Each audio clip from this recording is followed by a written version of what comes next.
today on The Real. Are you ready for it? Guest co-host Kelly Osbourne keeps it colorful. Yes! Then on Girl Chat, the shocking Real Housewives of Atlanta reunion. The reason why these sisters are doing what they doing is they trying to keep that check. And Simone Biles makes Dancing with the Stars news. You've got to be focused. You've got to be precise. And maybe that's all she knows. Plus, Faith Evans. I could just tell that the looks on everyone's faces that it wasn't a good album.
Are y'all ready for some girl chat? Yes.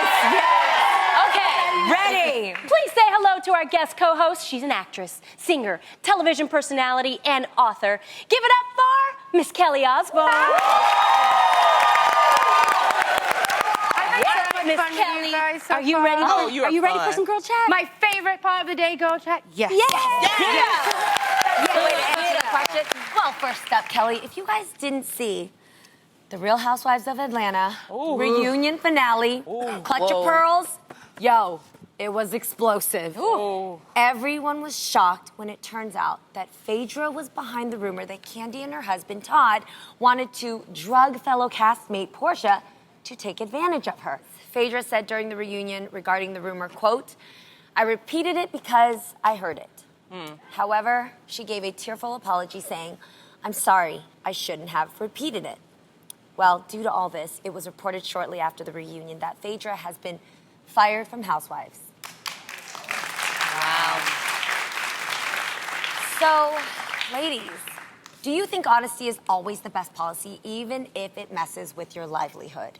I just got a problem with these reality shows because they not reality, y'all, okay? They have these women going up against each other, trying to come up with storylines. All of those women have been on this show.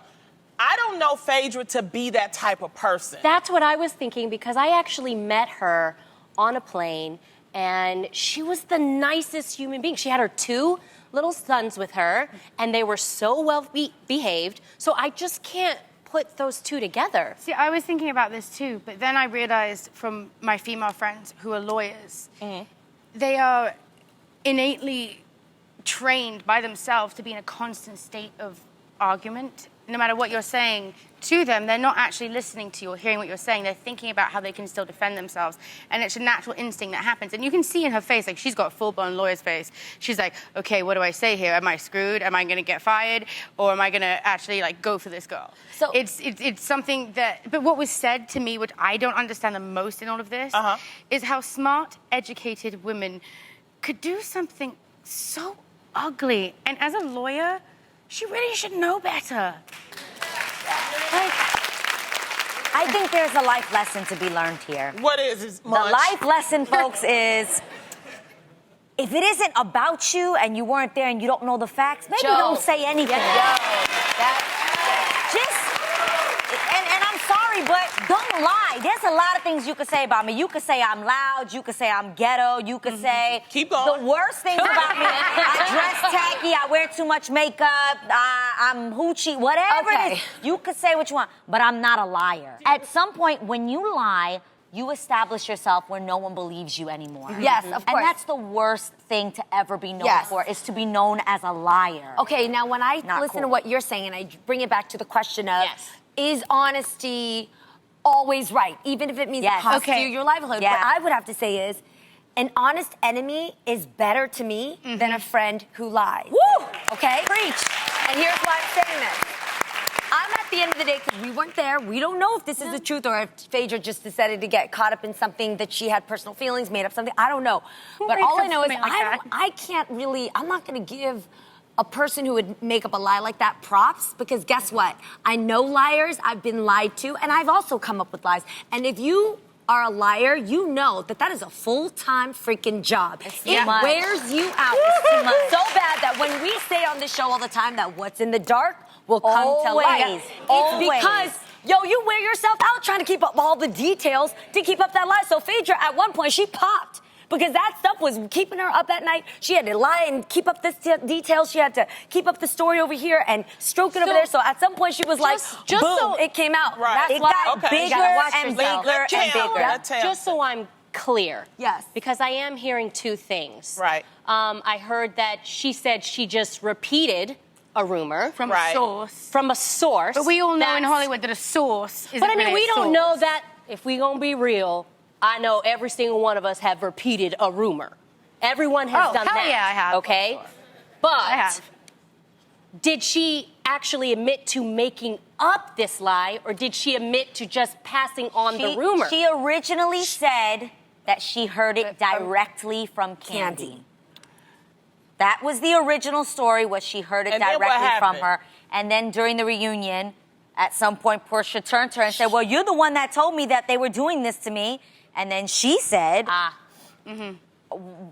she just actually stood there. I don't think she did or said anything. Right, yeah. And then at some point, it came out later in the reunion that she actually never heard it directly from Candy. So that, in the words of Maury, was a lie. Shut up. But it's just, we're all too busy having to keep our own sides of the street clean.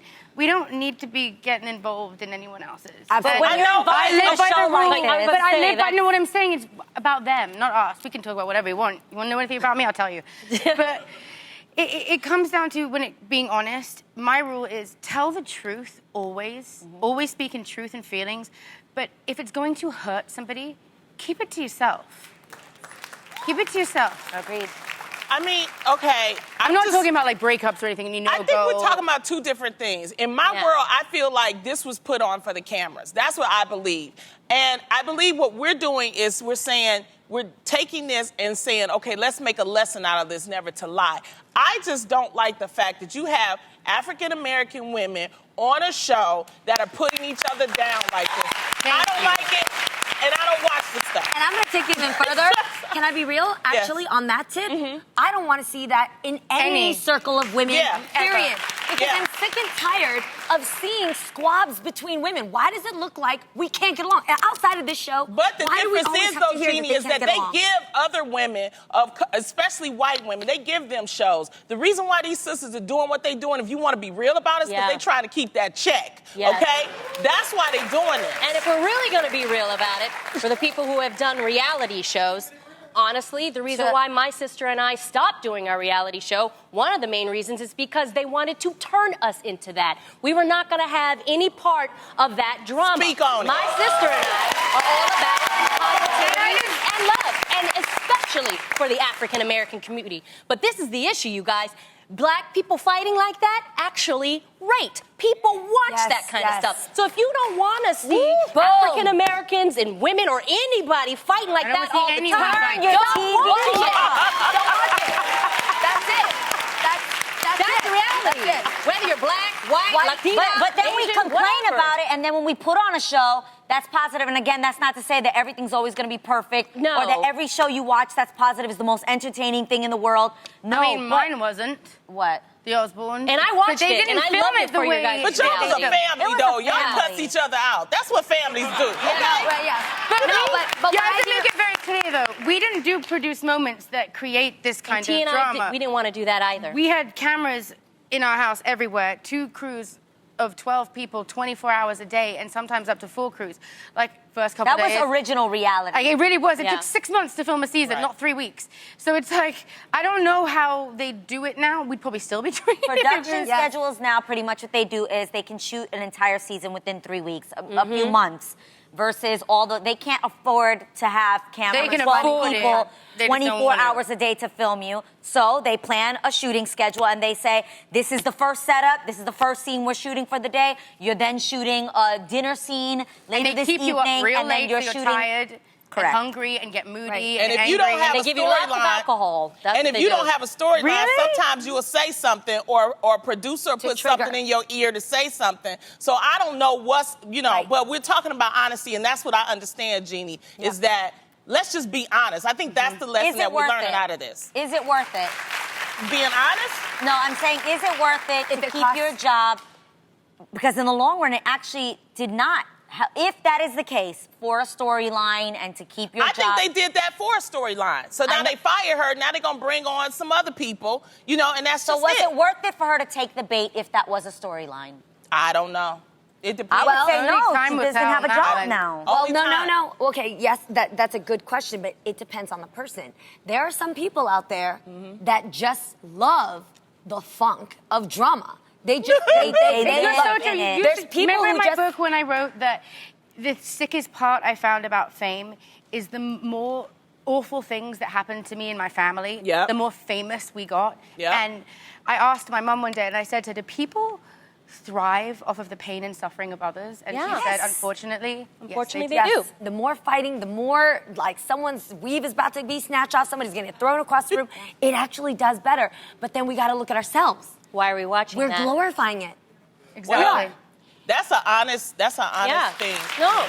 Now, someone who we all know is a fierce dancer is my girl, Jennifer Lopez. Yes. Who is currently head over heels in love with her new boo, baseball player Alex Rodriguez. In fact, the couple has been dubbed as J-Rod. You guys have heard of this, right? Yes. Yeah, so the public is calling them J-Rod. And recently, J-Lo was asked on the Today Show about her new couple nickname, and she said she didn't really care. However, she said she preferred J-Rod over A-Lo.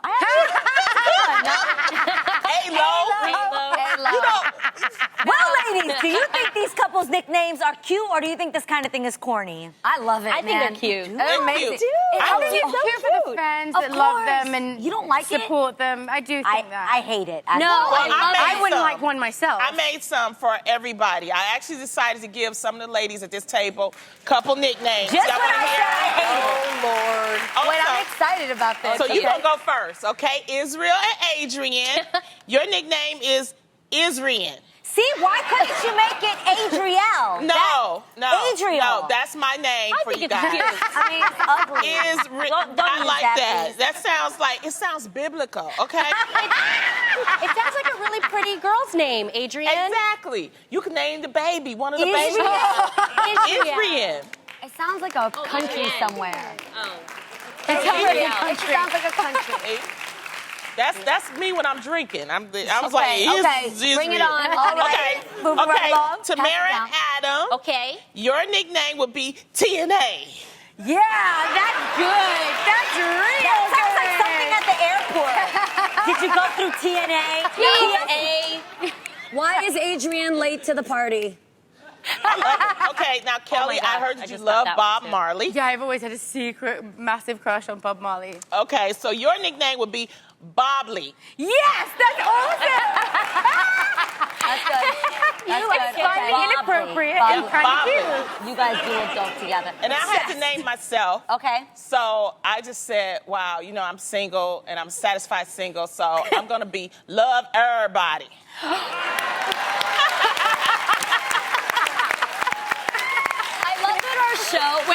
I love that our show spelled everybody. Everybody. You try to explain that to the producers. They don't know everybody. What? How do we spell that? No, we It's got to be E-R-R-R.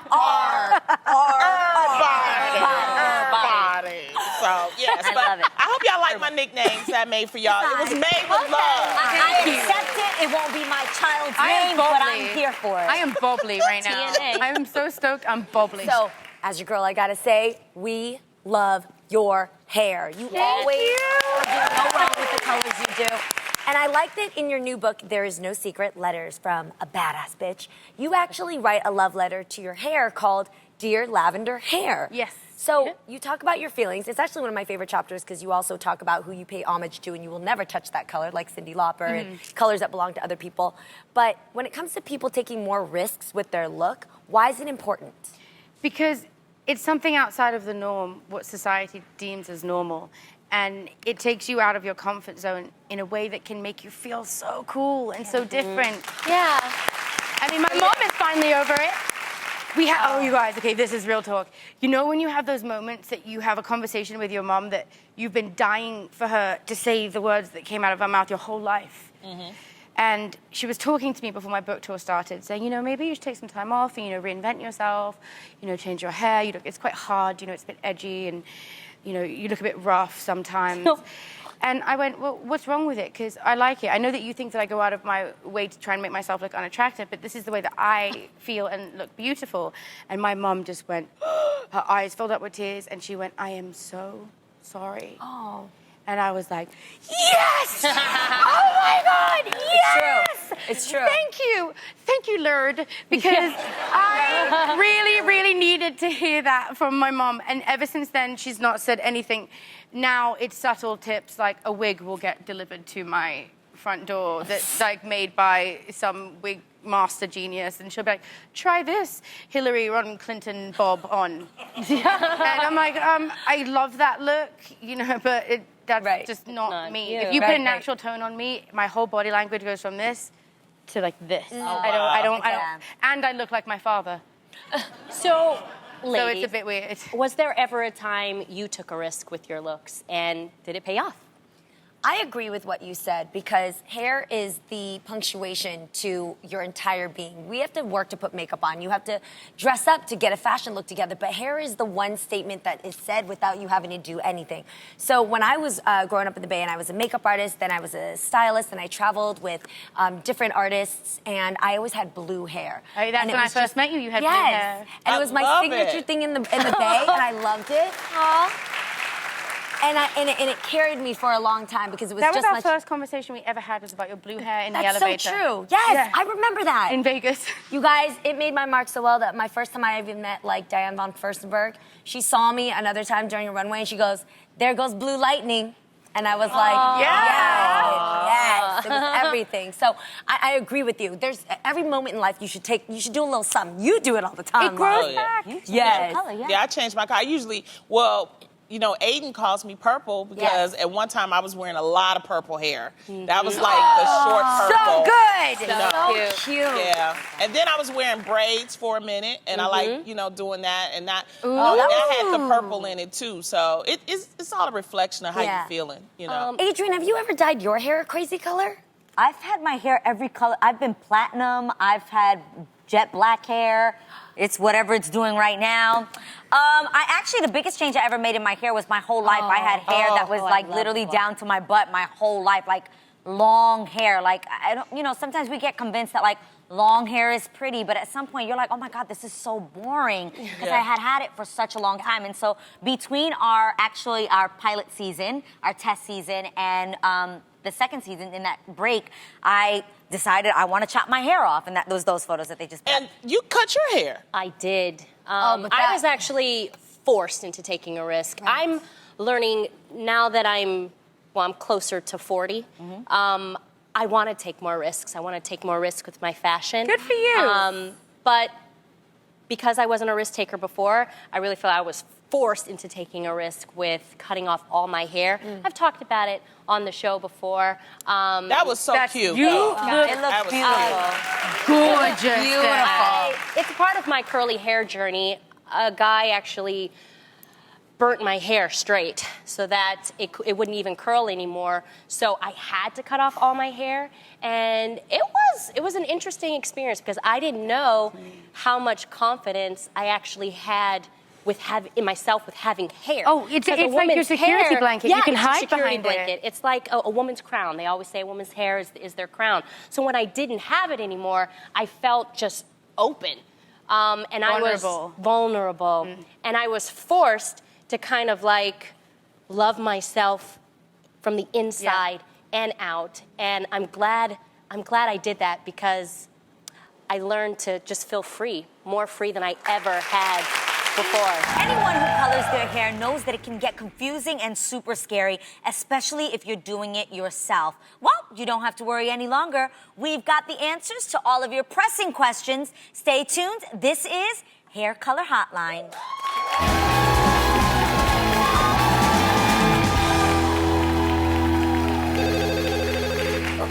This question came in all the way from Inglewood, California. Inglewood!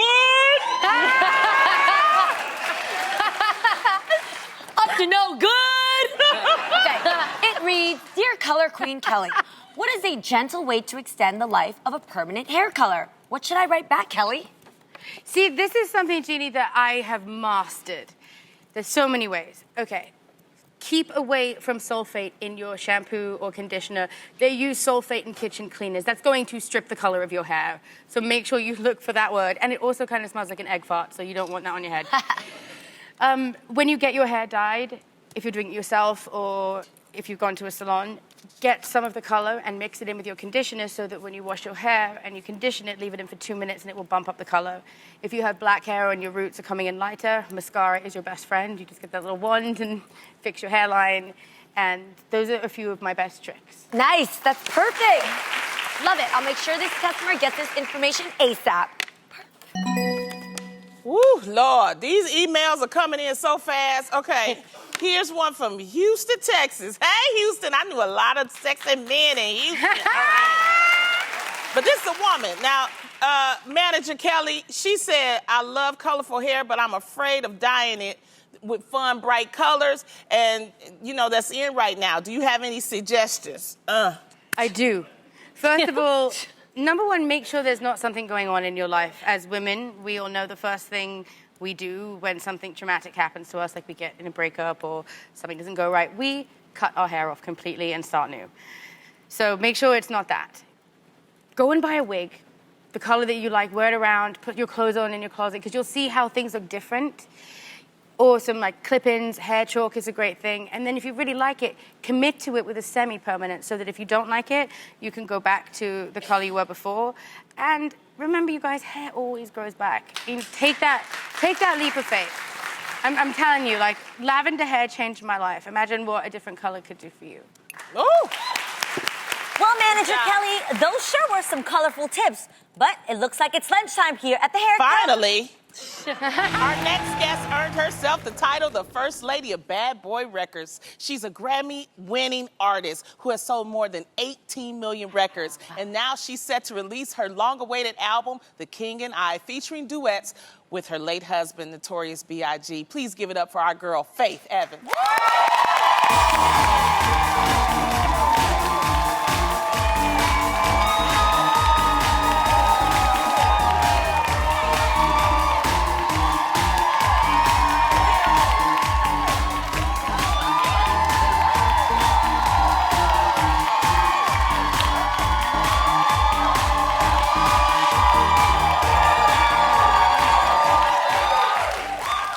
To the show, gorgeous. Look at you. You look amazing. Amazing.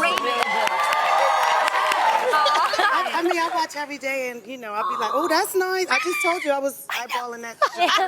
Faith likes my outfit, everybody. So I want to ask you, right now, we just mentioned that your recent album features duets with your late husband, Notorious B.I.G. Why did you decide to do this now?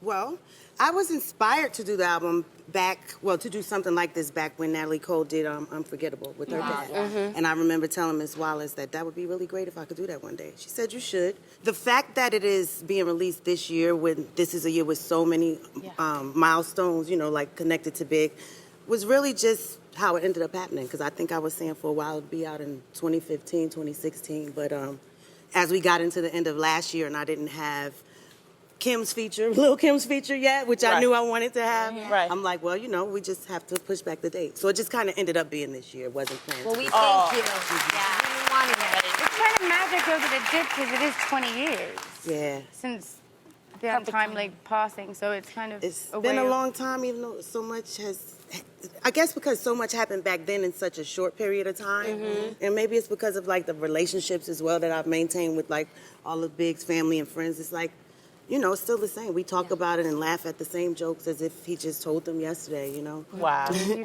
When you were recording this album, did you ever feel Biggie's presence? You know what? I think it's fair to say that because of how the album just came together from the gate, like I didn't have a blueprint of how I was going to do it. It just came together so seamlessly that I have to say it was. But there was one time toward the end of me recording that I just felt like going around and telling all the people who were involved in the album, like, thank you, thank you. I said thank you to the last person, and I was like, I think he just told me to do that. But I mean, I really just, I felt like he tapped me on my shoulder because I was playing the music back and everybody was just enjoying it, and some people who weren't a part of the project were listening like, well, when I heard about it, I didn't know what to expect, but just to see them really vibing to the music, I don't know, I felt like he told me, like, this is dope. And, Faith, you know, I love it. where were you when you heard about the news? When Big passed, we were actually at the same party that night.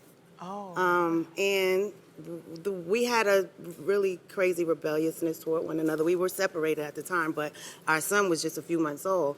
And, you know, we kind of ignored each other throughout the night in the party. And I have a song actually on the album that talks about it. And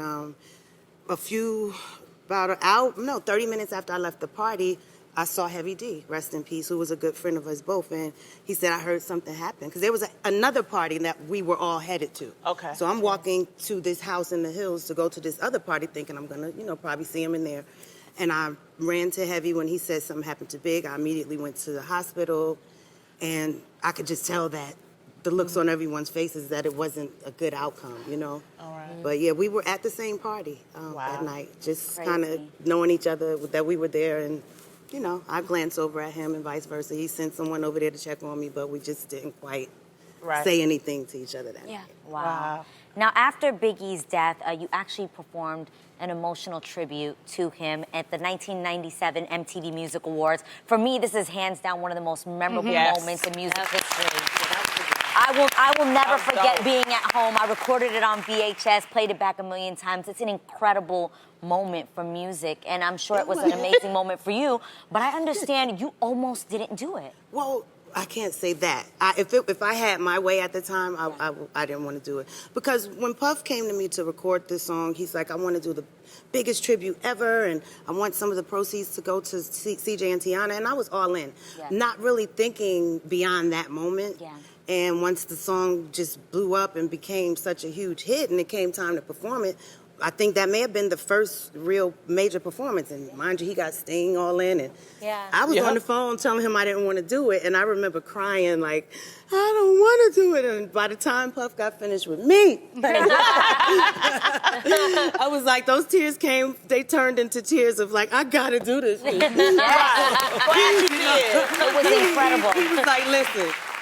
Hey, you might want to make a crazy decision with your career, but you're not about to do this with my. But it was my career as well, so I'm glad that he, I won't say coaxed, but he did. He coaxed me into doing it. I wanted to use a better word, a stronger word. Moment. Right. But yeah, I'm glad that it came off the way it did. I was so nervous though. I'm sure you It's can also tell. such a beautiful way of continuing your love story together, and that we all get to be a part of. So that's something I want to say. Thank you.